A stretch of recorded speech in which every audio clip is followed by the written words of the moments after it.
So what's up mga ka-agri? So ayun, ito po yung ating mga 3 weeks old na mga sisiyo. So kung mga papansin nyo po, may mga matamlay. So ito pong isang ito. Then kanina po nagkukumpulan sila. Pero 3 weeks old na po yan. Yung may mga matamlay katulad nito. Itong isang bamboo line. So ayun, actually po sila ay nabigyan ko na ng Premoxil powder nung nakaraan. So binigyan ko po sila for 5 days. Ayun, ngayon nakapagpahinga naman sila ng 2 araw. So binigyan ko po sila ng BMP 100. Tapos yun nakita ko po na may mga matamlay pa rin. Yun nga yung isang yun. Then yung isang BA natin na Italian line. So mga matamlay po sila. Ngayon ang ginawa ko, so ito po may tinimpla na nga po ako. So ayan po yung ating Doximol. Doximol po yung binigay ko ngayon. So ayan. So another product of Firmavent, alang-angat, alang tapat. So ayun, ganito po ang ginagawa ko dito sa aking backyard farm.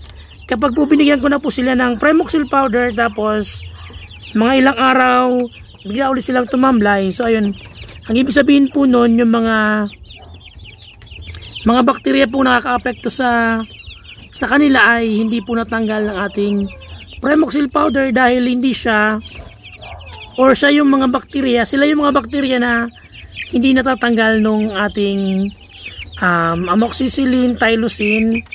Kaya po kailangan natin gumamit ng ibang antibiotic para po matanggal. So ngayon, ito po yung binigay ko sa kanila para matanggal po yung mga bakterya pala at matanggal yung tamlay nila sa katawan at ma-flush po natin. Ito po yan. Ang Doximol ay merong chlorotetracycline HCl, doxycycline HCl plus paracetamol plus thiamulin H fumarate plus vitamin B1 plus vitamin B2 and vitamin B6. So ayun, another product ng Firmavent nga po na sister company ng Battlecat. So ito po ay mabisang gamot laban sa alak, pisik, sipon, sugat, lagnat, matamlay, walang ganang kumain, namabaga ang muka at iba pa.